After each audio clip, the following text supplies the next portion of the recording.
Hi. Hi, how are you? How's Ellie? Okay, Baruch Hashem. Okay. Good. It was such a nice tribute to your father-in-law. Thank you. So nice. Everybody spoke Down, I can't see you. Oh, beautifully. yeah. Everybody spoke beautifully. Thank Hi, you. yes. Hi. Hi, it was a wonderful shloshim that you prepared for your father, which it was really very touching. Thank you. Yeah, you deserve And you know it. what? It really explains who he was. Yeah.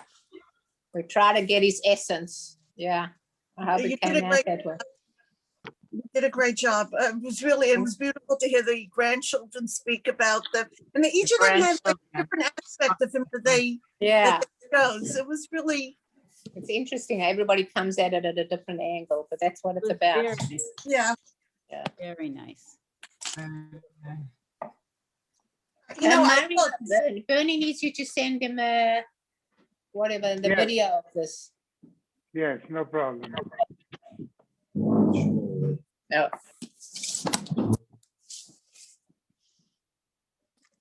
you know what they say, no good deed goes unpunished. Yeah, Oh, yeah.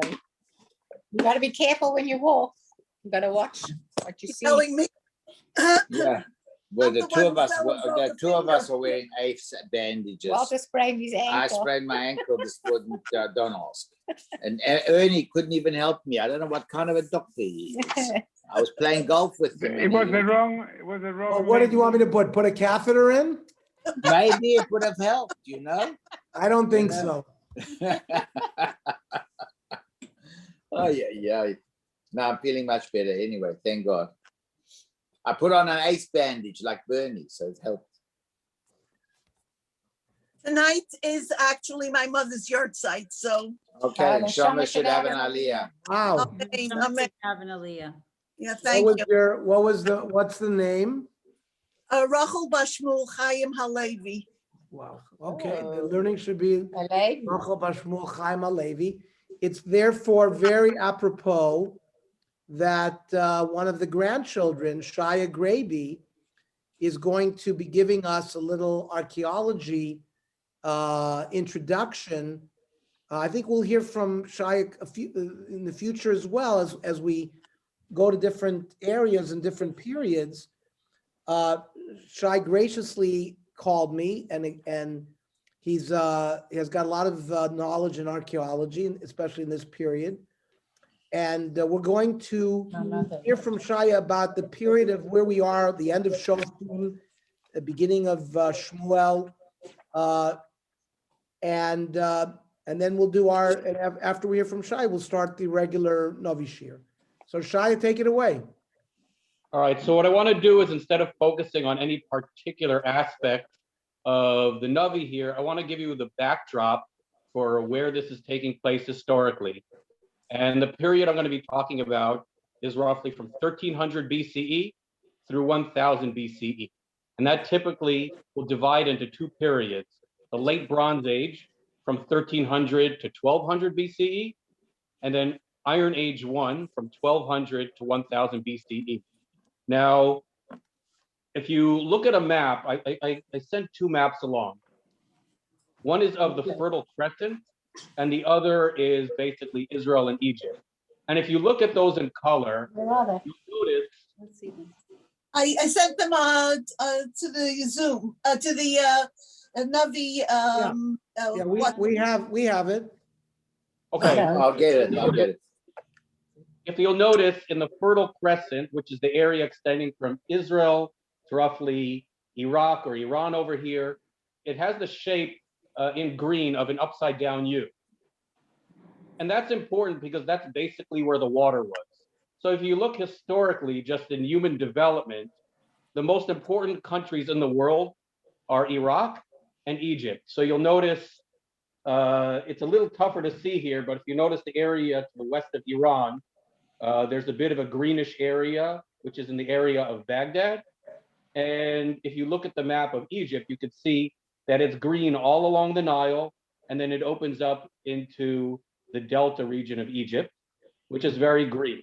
And that's significant because what that means is that there's enough water to grow grain, to grow fruit, to grow food. And if you just remember from the story in Bracious, that whenever they were out of food, they went to Egypt. And so when you have a region that can produce enough food, or let's say you can have one farmer produce enough food for 100 people, now you get what's called a division of labor. You can have people engaged in other activities. People can build houses. People can design jewelry. And what happens in the world is that the richest countries are Mesopotamia, which is the region between the Tigris and the Euphrates in Iraq, and Egypt, because that's where all the food is. So those are the most powerful countries. And there's a tendency to think of the ancient world as being very remote. People lived in the hills, they had their sheep and they didn't interact, but it's very much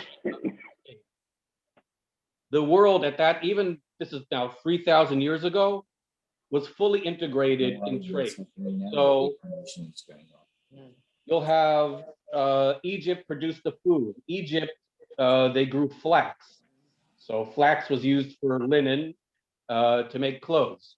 You have copper in the Sinai, and you have tin in Turkey, and you need the two of them to make an alloy, the alloy of bronze. You have wood in Lebanon. There's ivory from sub-Saharan Africa. There's lapis lazuli from Afghanistan. Israel had shepherds so they produced wool. So you have this fully integrated economic system in the ancient world, and that's basically the backdrop for what was happening.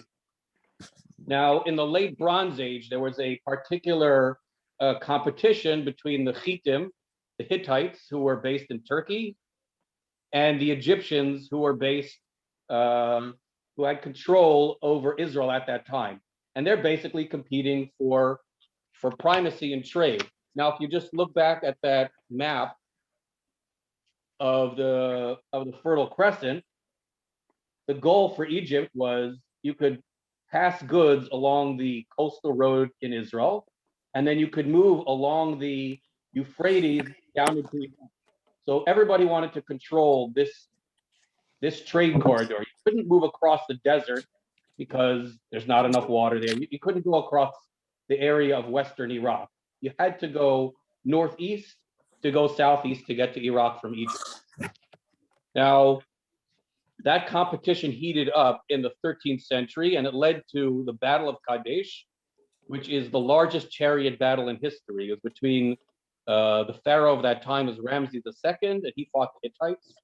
They essentially fought to a draw. I don't know what that's for. I don't know, sell it. But this begins this really begins the beginning of the end for Egypt. Egypt. Yeah, so Egypt begins a gradual demise from around after they have this major battle with the Hittites. So both powers begin to wane at that time. Now, in this late Bronze Age, in roughly 1209 or 1207 BCE, you have the first acknowledgement of an entity called Israel in that land of Israel. So maybe Ernie has touched upon this before, but there is a monument called the Merneptah Stele, named after the pharaoh Merneptah, who followed Ramses II. And there's a large monument, which is today in the Cairo Museum, in the Egyptian Museum in Cairo. And towards the end of that monument, it says as follows: "The princes are prostrate, saying shalom. Not one of the 9 bows lifts his head. Chehenu is vanquished, which means Libya. Kati is at peace, which is the Hittites. Canaan is captive with all woe. Ashkelon is conquered. Gezer seized. Yanoah made non-existent. Israel is laid waste. Its seed is not." So if you just follow the geography there, Ashkelon is in southwestern Israel. Gezer is moving further north. Yanoam is further north from there. And Israel is in the hill country further to the east from there. There was something called the Menasha Hill Country Survey, which was done by an Adam Zertal. And what he found is that in the 13th century, you start to see the earliest appearance of what appears to be the early Israelites. And what you find in with those early Israelites is they establish themselves in new villages in the area of Menasha, I guess the central hill country of Israel, which is Menasha, Ephraim, Benjamin, Yehuda. Shia, and- Shia, Yeah. I just wanted Yes. to, your dating is great because most scholars feel that the Exodus from Sinai was 1248 BCE. We wandered in the desert 40 years, so that brings us to 1208 BCE. And you said that that stele has been dated to 1207 BCE. So that fits the time as to when Klal Yisrael entered into Eretz Canaan. It's really a little bit more complicated than that, because if you take the Seder Olam Rabbah calculation, you wind up in the middle of the 14th century. If you take like the literal Christian view, it's in the middle of the 15th century. There's reasons to argue one way or the other. There's other evidence that I'm leaving out here. But the big issue is that in Tanakh, in Yoshua Shoftim, when they enter the land, they don't encounter Egypt. And so the idea is that if Egypt would still be there, there'd be no way for them to conquer. And so it has to be in this period where Egypt is withdrawing from Israel. So that's the reason I chose this time frame. Okay, so you have this period where Israel starts to establish itself. Now, one of the key factors for the establishment of Israel, period, in this time frame is possibly a result of climate change. So towards the end of the 13th century and the beginning of the 12th century, the 1100s, you start to see what's called the late Bronze Age collapse. And there's a collapse of the entire international system. The Mycenaean Greek culture ends, and it begins a Greek Dark Age. The Hittite Empire collapses. The Kassite Babylonian kingdom collapses. The Assyrian kingdom shrinks to just being around its capital of Ashur. Egypt falls under pressure, and you start to see a slower collapse, but an eventual collapse of the unified rule over all of Egypt in that period. And one of now this is either a cause or an effect of what happened is the appearance of what's called the Sea Peoples. So late in the 13th century, the pharaoh Merneptah, the same one who acknowledged Israel, appears to encounter people of the Green, which means from the Mediterranean Sea. He repels an attack of invaders from the Mediterranean. Then in 1175, Ramses III, and this is recorded at his gravesite in Luxor, he claims to have defeated a confederation of groups that invaded from the sea. And the names are the Peleset, Theker, Shekelesh, the Denyen, the Weshesh. Now, that's thought that the Shekelesh might be from Sicily, based on the similarity in name. And the Peleset appear to be the Plishtim. Now, they did not successfully land in Egypt, but they must have landed somewhere. And around this time, you start to see the earliest settlement in southwestern corner of Israel, in what's called the Philistine Pentapolis of Gaza, Ashkelon, Ashdod, Ekron, and Gat. And eventually they make their way a bit further north. So you see the settlement of this new group, which presumably is the Peleset, which is the Plishtim. And I'll just point out that later in the Nevi'im, in Amos, he recognizes that the Plishtim were not native to that area. He says that, did I not bring up Israel from the land of Egypt and the Plishtim from Kaftor? And Kaftor is thought to be possibly Crete. So these people appear to have come from the Mediterranean or possibly from the Aegean. And other studies have demonstrated that. Their pottery is pretty ornate, and it's similar in style to pottery found in Greece and in Cyprus. They brought pigs with them. And those pigs, studies of DNA, actually the pigs in Israel today, they displaced the original pigs, The Mediterranean pig or the Middle Eastern pig was displaced by the European pig. The DNA of the Plishtim appear to come from Europe. So it's a totally new culture. It's a totally different people that's not native to the area. So here now you set the stage for the period of Yoshua and of Shoftim and then into Shmuel Aleph, which is you have two new peoples in this land. You have the Canaanim, because of that collapse of that international system.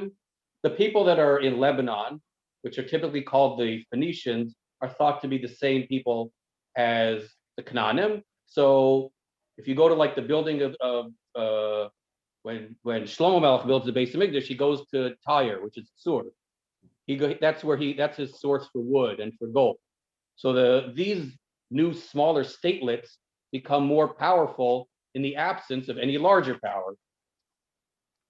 Now, one of the challenges, if you look at the early tribes of Israel, it's like if you go to Shiras Dvorah, one of the problems they had is they were able to defeat the Canaanim, but they didn't have any centralized authority that could unify everybody. So it says in Shiras Dvorah, and Dan, why did he linger by the ships?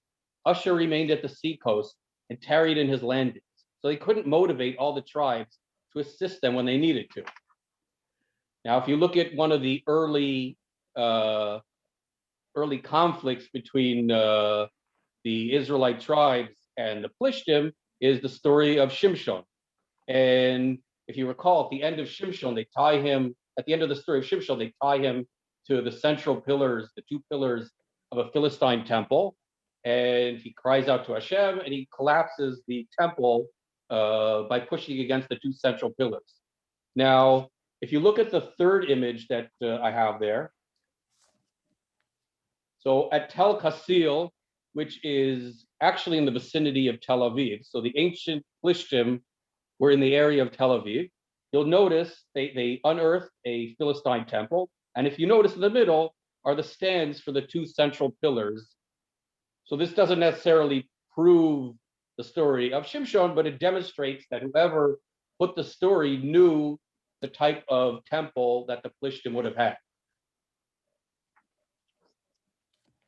So eventually the Philistines, the Plishtim become more established along the coast. The Israelite tribes become more established in the hill country. And the battle line becomes drawn in the area of the Shephelah, which eventually is where the story of David and Goliath takes place. So at the end of this Iron Wind period, which is the end of the story or the end of the period of Shoftim, now going into Shmuel Aleph, what you start to see is an abandonment of villages and the growth of towns. So you start to see what's called the state formation process. When the early Israelites were living in small villages, there were no temples, there are no palaces, it's a very egalitarian society, which is essentially what's described in Shoftim. There's no centralized authority. You start to get into Shmuel Aleph, you start to see the increased pressure, probably driven by the rise of the Plishtim, that now puts pressure on Israel to find a king for themselves to be able to unify all the tribes. And that leaves you Where we are. Shai, that was fantastic.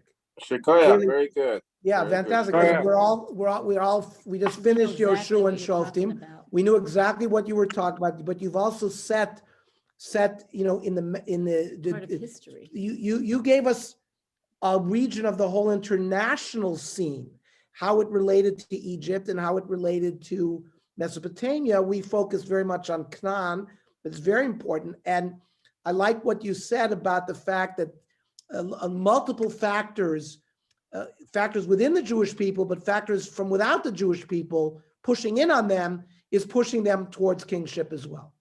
So, Yeah, I'll just point out that for the rest of the Navi, that international system drives everything.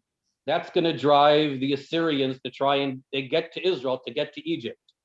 The Babylonians defeat the Assyrians and they try and get to Egypt. Persia is not as fertile as Iraq. The Persians conquer Babylonia and eventually they too try and get to to Greece, and if to Egypt. And if you go later, Alexander goes to Greece, and then he goes to Iraq. The Romans go to Egypt, and the Romans try and get to Iraq. So that international system is going to drive the rest of the story going forward. Okay, well, Thank very you. good. Thank you Wow. very much, Shai. Could Uh, Shia explain the third picture? It looks like an ancient temple, where that was from. Yes, he did. He said that's been excavated in an area of Tel Aviv Tel Aviv. because the Plishtim were much more north. You think about it. How far is Ashkelon from Tel Aviv? It's not that far. And Ashkelon is the, I think, the northernmost terminus of those 5 Plishtim cities. So Ashdod is further north, but Oh, they moved up the coast. The northern coast was controlled by the Canaan. So that kind of becomes like Tel Aviv becomes like the dividing line for the Plishtim to the Canaan. So Fagi, what I think is very nice about this picture is you can see those 2 columns that he showed us, and you can put a human being in between those 2 columns. They're not that far apart from each other. And that way he could lean on both columns, because it's not like, those columns are, you could see a person chained like the movies have him. Shimshon's in the middle there, and he's leaning on both pillars. I mean, the pillars are actually quite close to each other. But it doesn't seem to be a very big temple.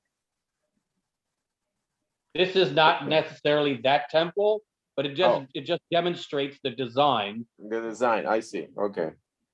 And by the way, the pictures I've seen that have been recreated is that it had multiple stories, that these pillars held up, multiple galleries, second, third, fourth, fifth. So remember, the Navi said there were almost 3,000 or 5,000 people in that temple. So this was a very big temple. And this could have been one of the pillars holding up the whole place. The construction, you wouldn't be able to put a 5,000, seat temple just with that, but that gives us an idea of what the structure looked like, maybe. Okay. Thank you. And we will hear from Shai in the future as well as we move on, as we move into more into Shmuel. Okay. I am going to make a comment that we in Yoshua and Shoftim, as we went through it, we used to try to finish a parak almost every week. That's not going to happen now in Shmuel, particularly not in the first couple of prakim, because this parak and the next parak, Tfilas Chana, and is something, we have this Haftorah in Rosh Hashanah. First day of Rosh Hashanah, we read about Chana and about the Tfilas, etc. So I think we're going to spend more time on the first 2 prakim. We're not going to finish a parak a week throughout Shmuel. It's more dense, it's more complicated. There's a lot more written about almost every pasuk. So that's I'm just laying the groundwork on how we're going to go through this. So I want to go to, I think we ended up on pasuk Hey, where we discussed, we spent a lot, we had a general introduction about who Shmuel was, the Navi Shmuel. We spent a lot of time on Elkanah last week. This week we're going to focus our time on Chana. So Elkanah has taken his family, like pasuk Dalid, Vayeh Yom Vayizbach Elkanah v'natan leptina ishto u'lechol vanea uvnotea manot. Elkanah has 2 wives, Pnina and Chana. And we said last week, this was Yontif, it's either Shavuos or Rosh Hashanah. It was a Korban Chagiga. The Korban Chagiga is a Shlomim that can be eaten by the family. So Elkanah sends a portion to Pnina. And then Pasuk Hey, Ulchana Yitain Mana Achat Apayim. It sounds like Chana is getting a double portion, right? Af and Apayim. Kiat Chana Ahev, Chana is beloved, Vashem Sagar Rachma. So first, Rashi says The Haya Chelek Hachi Tov, what is meant by Manachat Apayim? A very nice choice piece. However, the Radak says, Manachat Nichpedet Lashiva Pa V'Ka'asa. One portion is to remove her anger. She's upset that she's still not had any children. And this was done to sort of appease Chana, that she didn't have children. And we're going to see that Penina sort of stocht her, gave her trouble. So she needed apayim. She needed sort of a double rachmanis. And it's not that the Meforshim say, Lo natan la mana gedola b'kamut. He gave into hayab sarkodshim. See, this is a shlomim.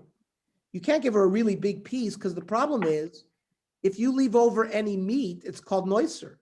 It's a lav to leave over noiser, and you have to burn it. So he gave her a nice piece.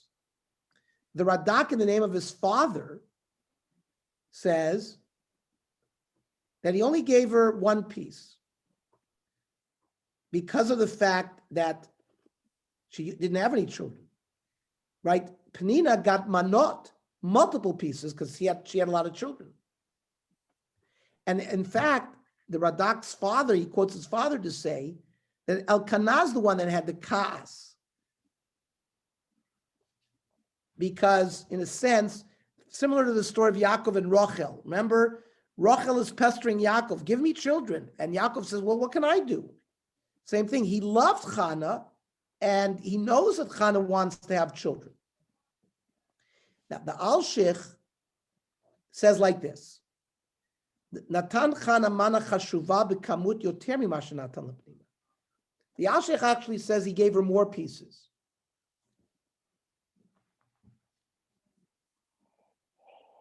And therefore, at this point, she's not really focusing on davening, because the giving more pieces is sort of appeasing her, because she saw that her husband loves her that much.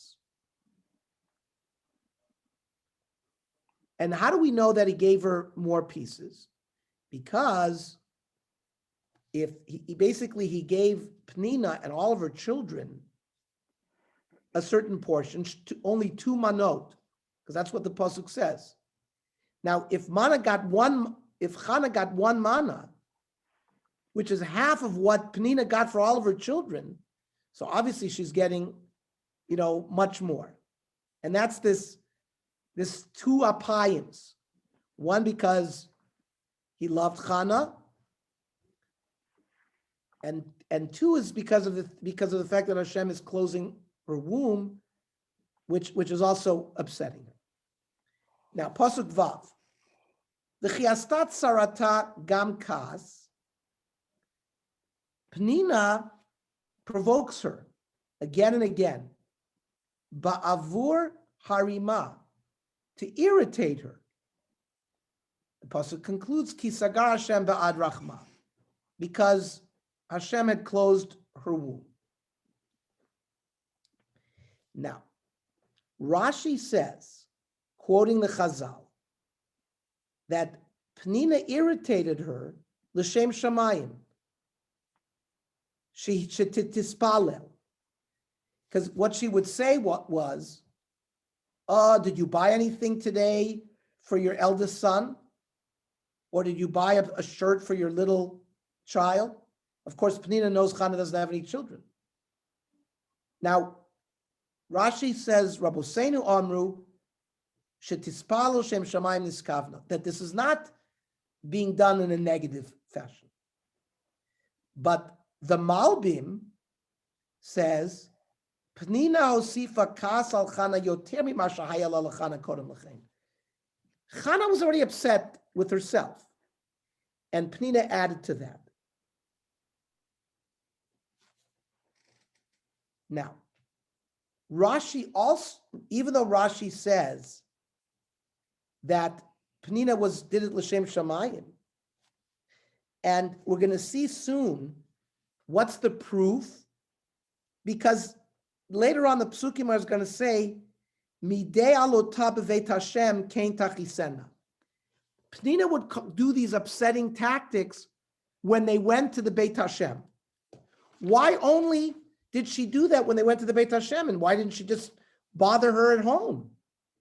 Because Pnina wanted Chana to daven in the Beis HaMikdash in Shiloh. That's why the pasuk emphasizes that she did it only when they traveled to Shiloh. Now, why up until now wasn't Chana davening for this?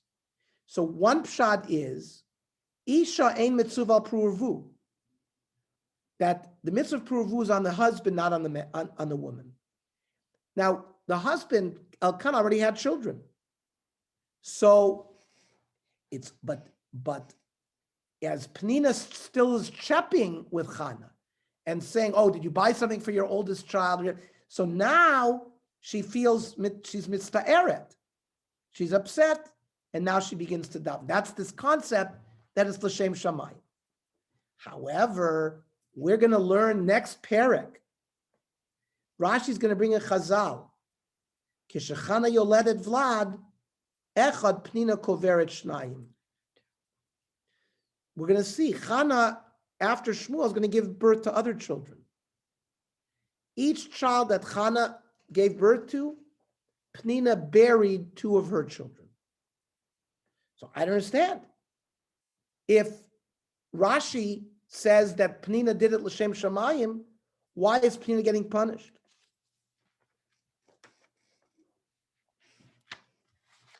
So the Alshich again comes to our rescue. Pnina had two kavanas. So Pnina saw that Chana was more beloved than she was. She was sort of an Isha snua. Because remember, she saw that Chana got bigger portions. On the other hand, she did it l'shem shamayim so that she should daven. But why did she want that? Because then she'd have more children, and they would even out the portions that were given to the two people. However, the Meyam Loa says something different.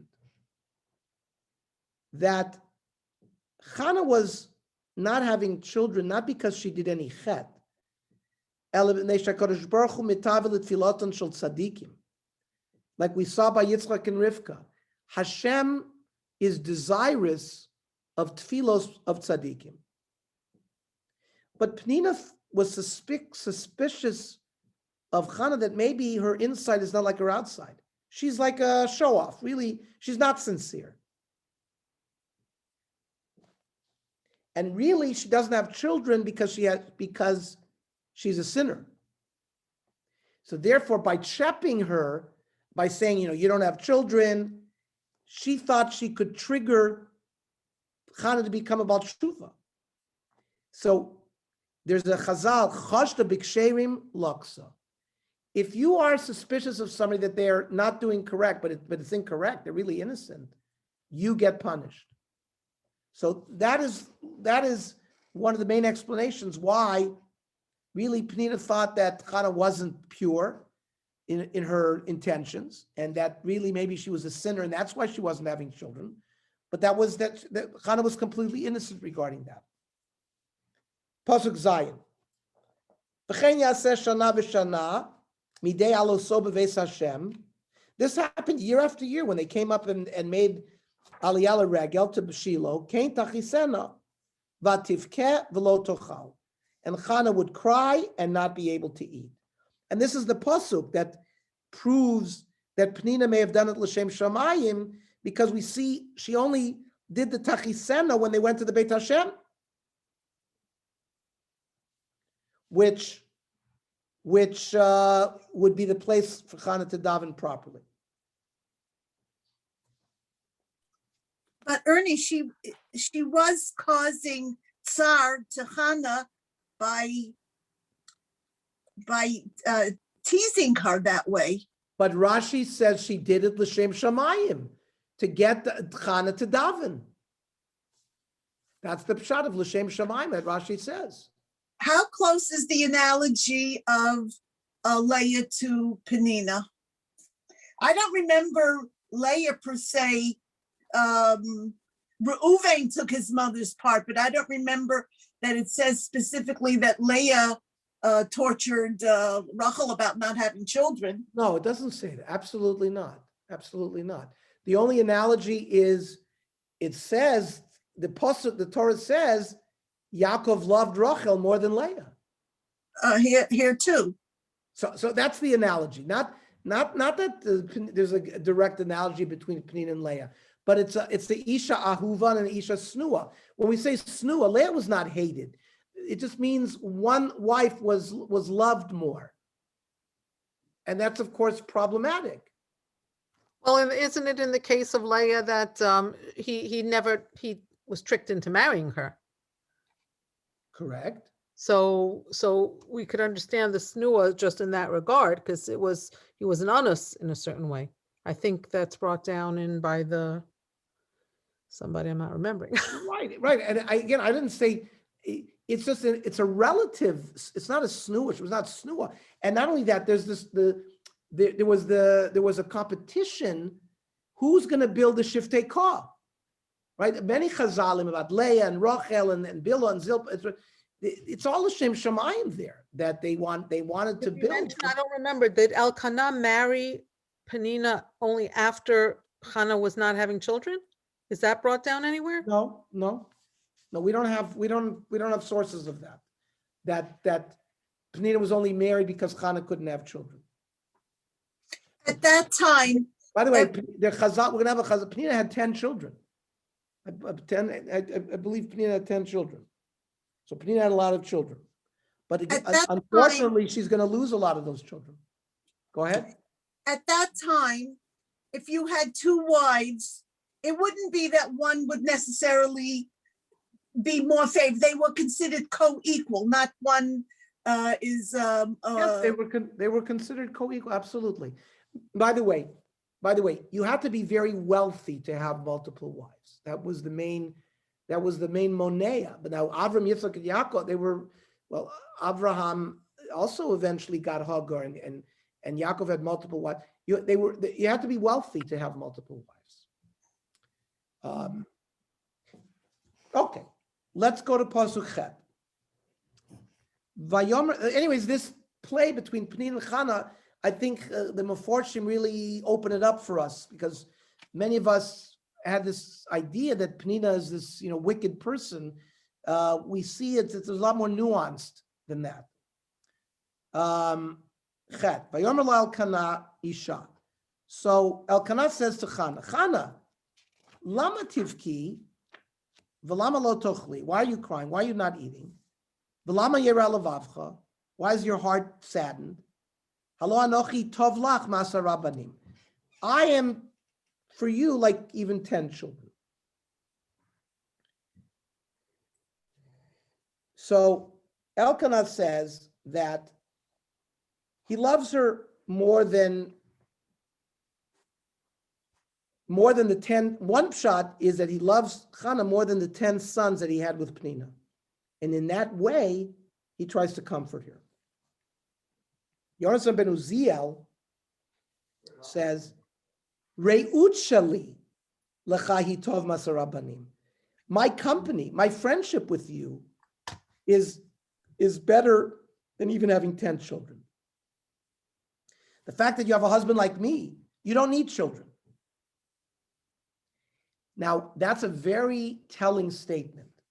Chana hears that, and Chana assumes that Elkanah is now abandoning hope that Chana is ever going to have children. That's why he said, Anochi tov lach, I'm better than, even if you didn't have any children, we're going to be okay. You still have my companionship.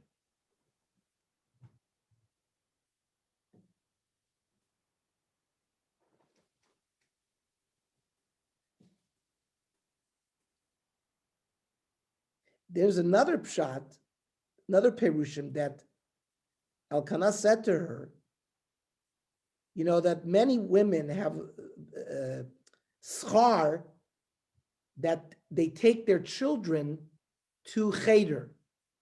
The fact that the mother takes the children to school, to Jewish school, they get schar from that.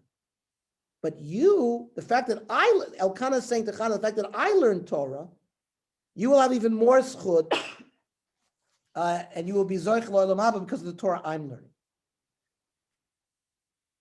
But Chana understands now that he's being misyaesh, he's giving up hope from Chana having children. Now she says, I cannot rely on his tefillah, and therefore I'm going to have to rely on my own tefillah. That's why immediately the next pasuk, it's going to say Vatakam Chana, and she's going to go to the Mishkan to pour out her heart to Hashem.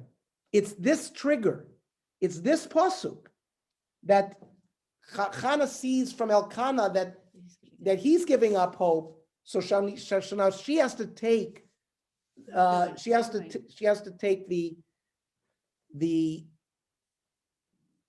banner of tefillah. And I saw something from Shimon Schwab that Chana's desire to have children was not like, many women want children, so they'll have nachas ruach, they'll have joy from their children. But she wanted a child l'shem shamayim.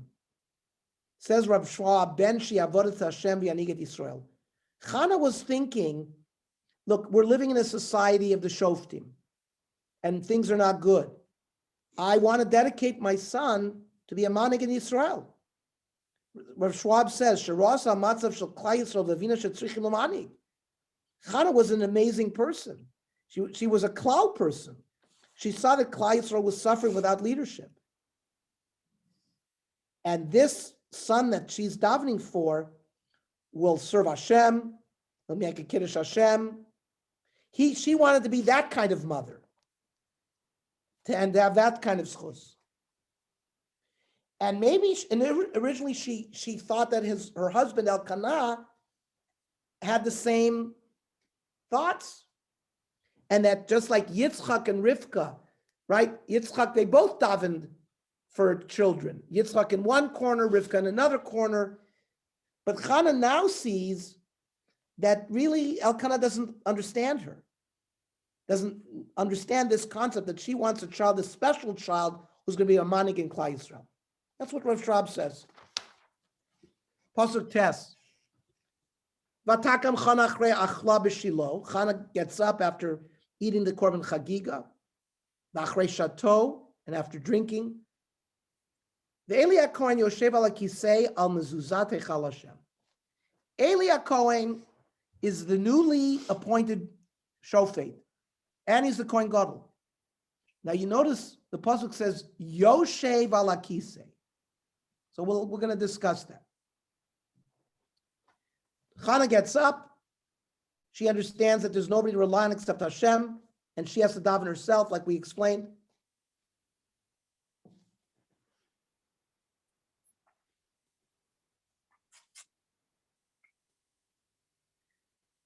The Meforshim say that Elkanah had to explain to her that this is a yontif, it's korban chagiga, you have to eat something from the korban shlamim, so she ate a little bit. Now, Chazal say, she'osu hayom yoshev al kisei gadol, shenisman shofet al Yisrael. On this day, Eli was just appointed the shofet.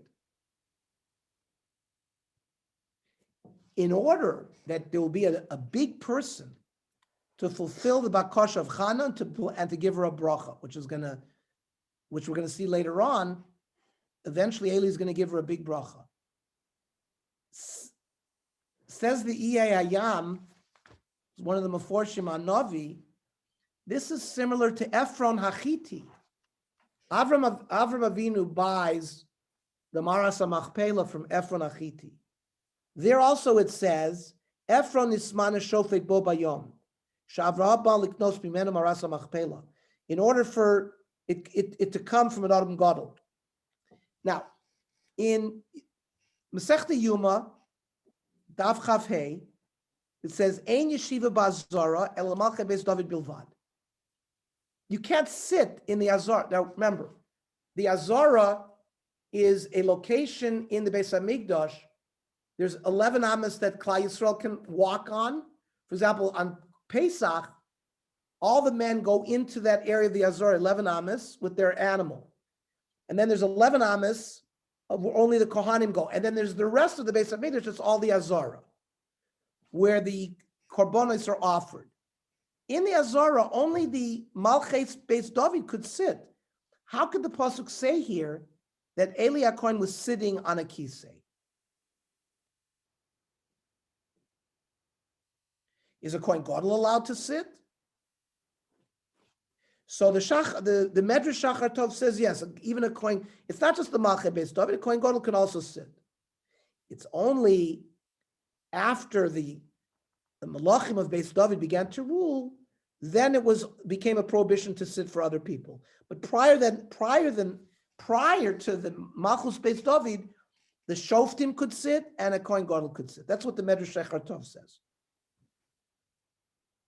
The Ravid, right, in Masechta Tamid, also says that yeshivas muteres ba'azor l'malchei Beis David, k'mochein muter l'Kohen Gadol leishev sham. Even after the Malchus Beis David, Kohen Gadol could sit in the Azar.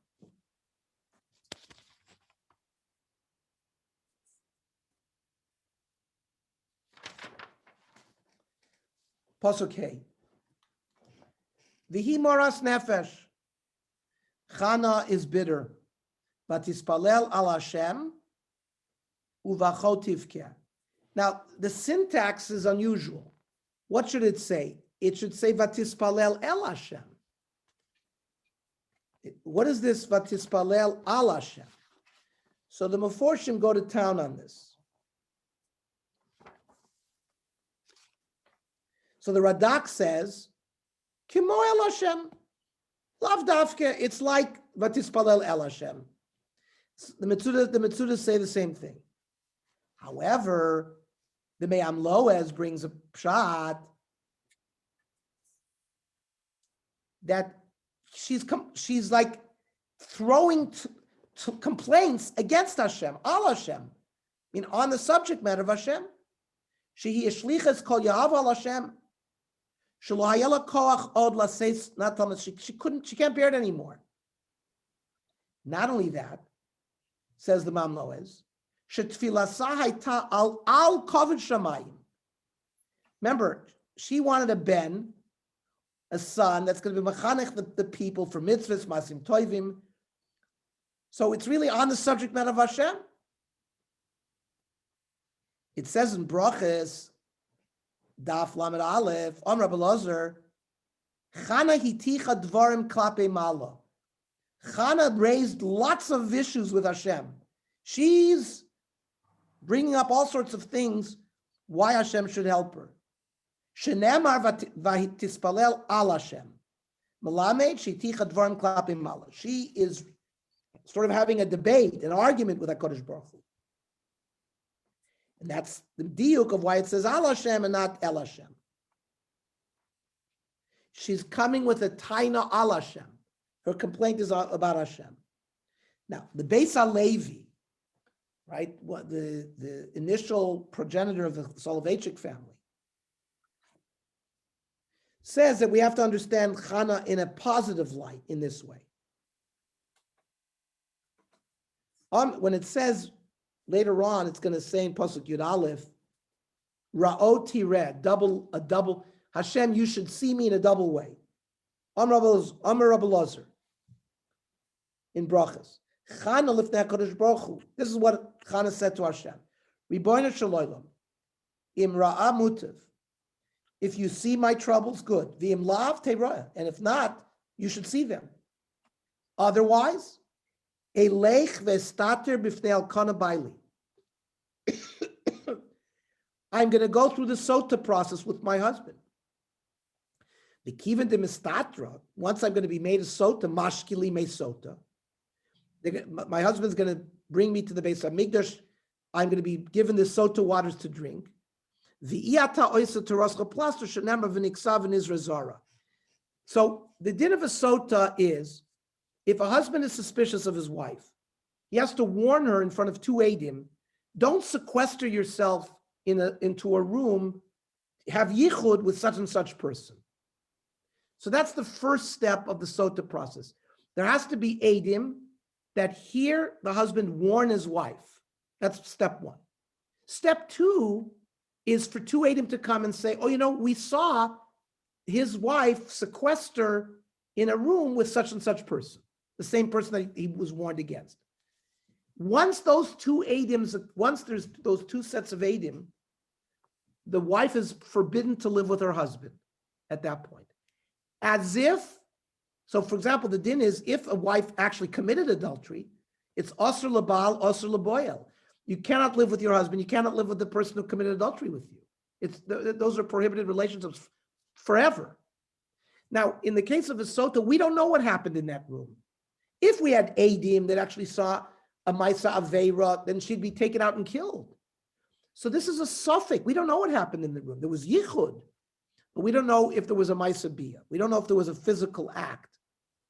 So the din is at that point, they can't live together. However, the husband takes the wife to the Beis HaMikdash. They dissolve a parsha, which has the name of Hashem in it, in water, and she drinks it.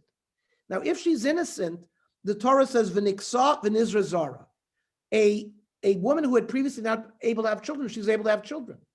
Of course, if she was guilty and she ended up drinking the sota water, her stomach exploded and it was a terrible thing. So Chana, the Chazal say that the dialogue Chana is having with the Kadosh Baruch Hu is, you know what? If you answer me, good. And if not, I'm going to go through the sota process. Now, we're going to have a lot of questions on this soon, but let's continue.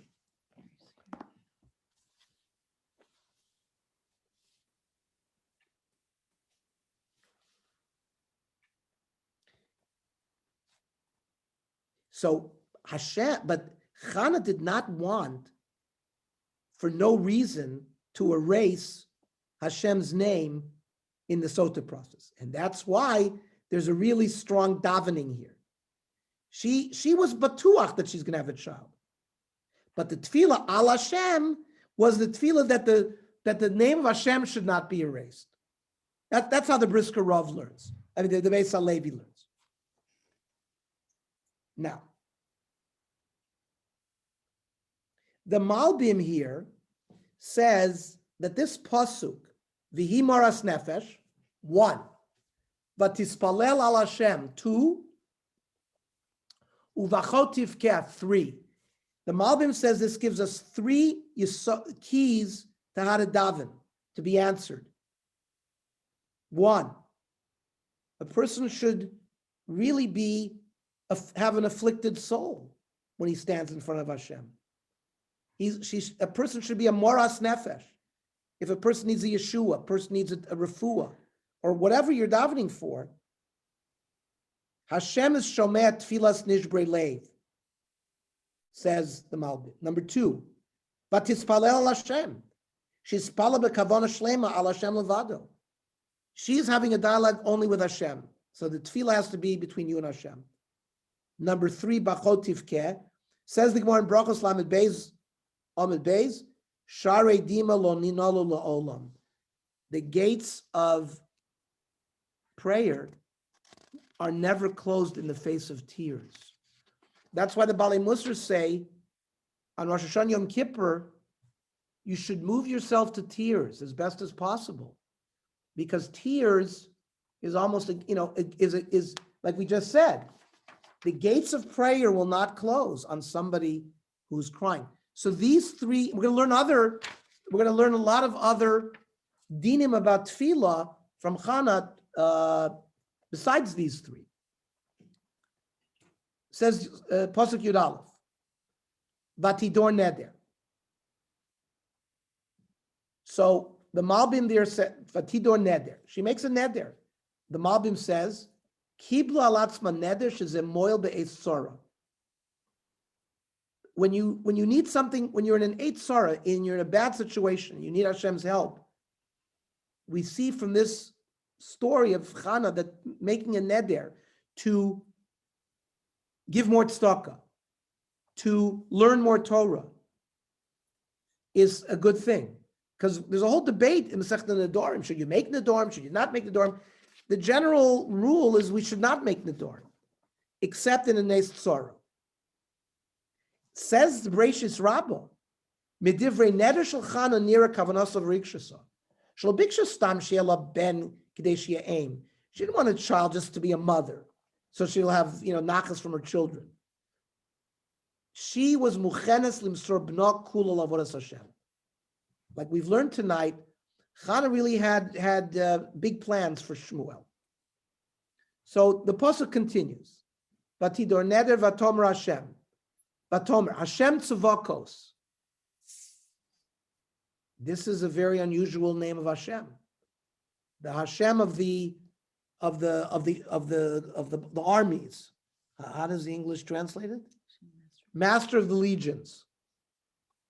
Im ra'ot tireh, if ra'ot is double ra'ot tireh, right? That was, we learned the Chazal previously. Ba'ani, in my affliction, amasecha, your maidservant, uschartani, you'll remember, v'lo tishkach es amasecha, and you won't forget me. V'nosata la'amascha zera anoshim, and you give me, here it says plural, the seed of men. And what does she say? Unisativ l'Hashem, I will give him to Hashem. Kol yemei chayav, his whole life. And then it says umora lo yaleh al rosho. We'll see what that means. Mora means either a blade, right? L'chora, she's making a neder that he should be a nazir, like l'chora what happened to Shimshon. But some people, we're going to see there's a machlokas, an opinion that it's mora, like with an aleph, which means fear. It means he will be a son who will fear no one.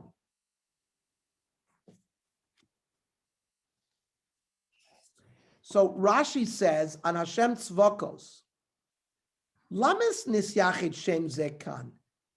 Why is Hashem referred to as Hashem tzvakos?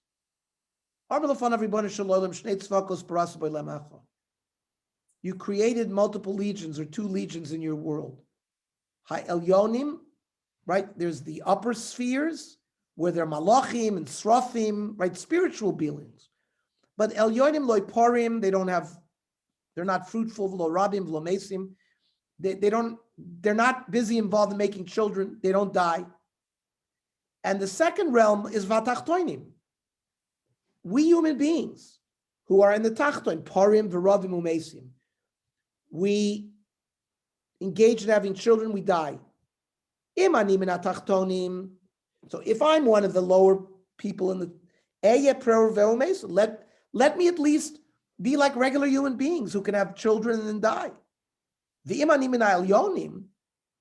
If I am one of the uppers, lo amud, then I will be like them and I will be eternal.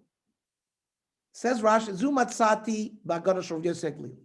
However, Rabbeinu darshu Masech the Brachos Lamed Aleph. Masha darshu adheina lo haya adam shekar LaKadosh Baruch Hu tzvakos elaka. Up until now, throughout Tanakh, nobody have ever called Hashem by the name Hashem tzvakos except Chana. Kach amar lefanav Ribono Shalom mikol tzvakos shebrata b'lamecha kasha beinecha liten li ben acher.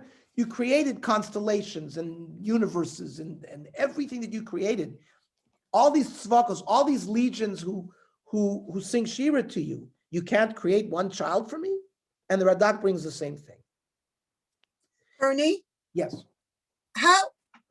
Since this is the new template for how to daven, because Eli questions her, he thinks that she's drunk because he's not accustomed to people davening like that.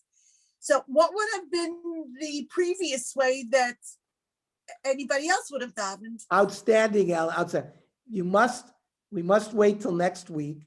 Okay. We saw the Malbim who gave us 3 minor Yesodot, not minor, but he gave us 3 Yesodot of Tefillah from Chana. But we're going to see many, many other halachas that we're going to learn from Chazal about how to daven. And then the question is, well, if this was some kind of new thing, what, you tell me Eli HaKohen didn't know how to daven? So we're gonna have to reconcile who was right. Is Eli right? Is Chana right? And how do we reconcile? We'll be able to reconcile it.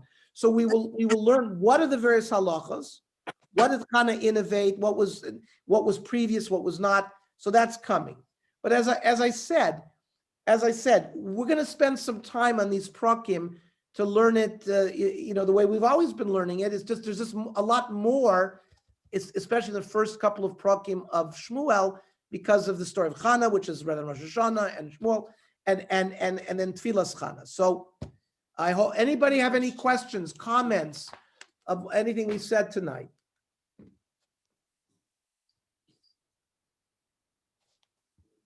Okay, and again, thanks to Shai very much, and we look forward. Bernie, you should have a refuah shlema. I hope everything is good. Amen. Bernie fell, his bike, he had a bike. But how do you like this? And here he is tonight learning Navi. The learning should be a refuah for you, Bernie. Thank you very much, and I'm now going to take Chana to heart and invite Philos. Thank you, Bernie. Start There you davening, go. Bernie, attending. you better start crying soon. Okay. My mother writes on Chana on her 2 books. My mother writes on Chana in these 2 books. From Okay. Eve to Esther. I'll look and see. Maybe I'll give everybody a copy. Also, by the way, Oh, Esty, you might just want to make a copy of the piece. Yeah, I'll But try that. But I guarantee you, she has brought some of these sources that we discussed tonight. I'm sure she And what- did. I'm sure she did. So, Okay, I'll try to maybe look. make a copy and send it to us. Okay, And Ernie, Okay. Ernie Yashikaya Khan, you're laning the Megillah. I heard both lanings. It was excellent. Thank you, Ellen. Thank you.